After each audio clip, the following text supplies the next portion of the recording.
Hey everybody, Sean from Media Assault here, and it's time to bring back to life my Essential Movies series for the month of February. I don't have a theme this month, so I figured what I would do is knock out as many of these essential movie reviews as I can. And I don't mean to make it sound like I'm going to knock them out because I don't really care about them. It's just that I've gotten away from the series so long, I want to make some progress on it. And the Essential Movies series is, in fact, me reviewing all of the movies in this book. It is going by the list of this guy, Joe Layden, who wrote this book, The Guide to Essential Movies That You Must See If You Read, Write About, or Make Movies. So the movies in this series are picked by Joe Layden. You can watch earlier films in this series on the playlist to kind of get a feel for what I'm doing. But he picked the movies, I'm reviewing them. I'm currently in a chapter called Americana, and the next movie is Smokey and the Bandit from 1977. Now, in my previous video, I thought it was Do the Right Thing by Spike Lee. That'll actually be the next film. I had completely forgotten that this was the next film.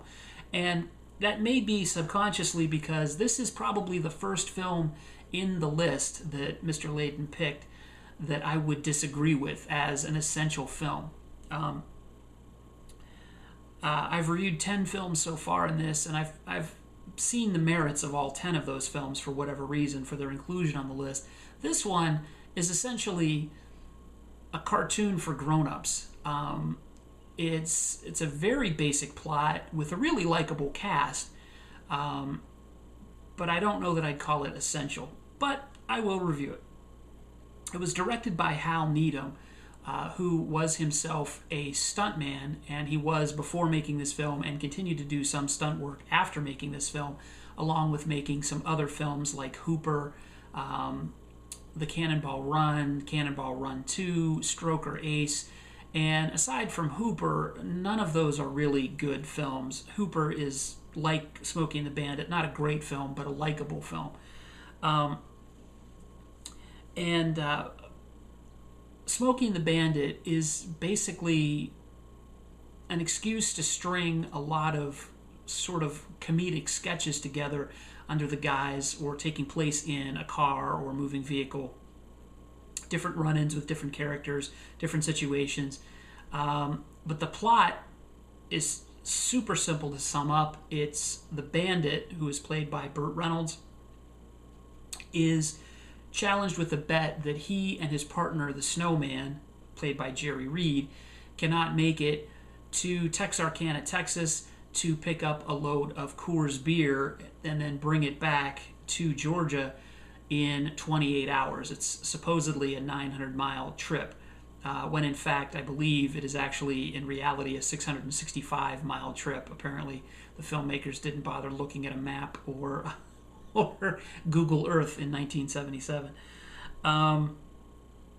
So they take this bet. If they make it, they're going to get $80,000 or enough to buy a new truck at the time. And along the way, well, actually the first part of the trip only takes about 16, 17 minutes of the film. They get to the beer without any hassle at all. On the way back, the bandit picks up a runaway bride played by Sally Field, and she is eventually given the CB handle Frog. She is running from the son of Sheriff Buford T. Justice, who is played by Jackie Gleason. The son, his name is Junior Justice, and he's played by Mike Henry. Anyway,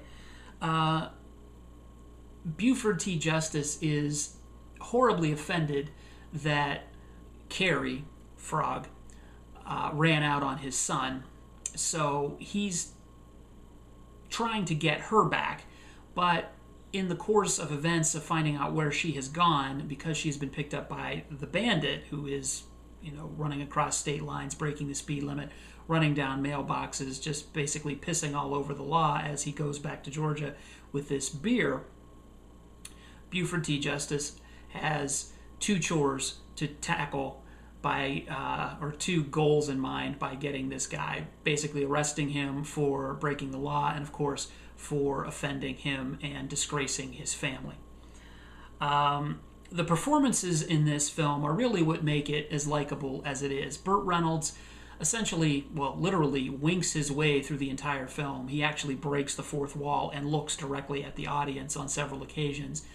He's got great chemistry with Sally Field in this. They make a believable couple, I guess. At least they're very likable together. I don't know that you would ever see them as being a long-term couple, but they've got a very breezy charm with each other. It's very, very good. Jerry Reed is really good as Snowman, the guy who is actually driving the truck, not getting any of the credit. The Bandit's getting all the credit, basically, but Jerry Reed's character is really doing all the hard work of actually driving the 18-wheeler. And Jackie Gleason, you can tell he's really enjoying chewing up the scenery as Sheriff Buford T. Justice. The dialogue with him and his son is basically the son will say something and Jackie Gleason will say something to the effect of, "Shut up, you dumbass." And that's the whole movie. The Bandit and the Snowman drive really fast. Buford T. Justice drives really fast after them, and along the way, other cops try to get into the action and get run off the road or go into rivers or whatever. This is a movie that is credited with improving the sales of the Pontiac Trans Am by almost double after its release. I know when I was a kid when this came out, I was about 9 years old. I saw this in the theater and immediately thought that the Trans Am was the coolest car ever. This movie really appealed to me when I was 9 years old. Now that I'm way older than 9 years old, it doesn't necessarily appeal to me, but I still see the charm in it. It's just a very likable cartoon with little else redeeming. I mean, it's a lot of fun to watch, but you're not going to get any true picture of Americana out of this, so I'm not really sure why it was chosen by Mr. Layden to represent Americana, if for any other reason that it's a movie that showcases the South, not necessarily in a particularly flattering light, but whatever. So if I was going to rate this movie, particularly just on the basis of how I enjoyed it, I would give it a 7 out of 10. It's an above average car chase movie. It definitely spawned a lot of imitators. The Dukes of Hazzard TV series immediately comes to mind. The rest of Hal Needham's career as a director comes to mind. So it definitely had some influence. It definitely had some impact on the movie making business. It's certainly a film that did ripple through movie history for at least a time being, and it was actually the second highest grossing film of 1977, right behind Star Wars. So, a lot of people did like and enjoy this movie and go back to see it repeatedly. I know I saw it at least twice in the theater, and I don't know how many times I've watched it on TV.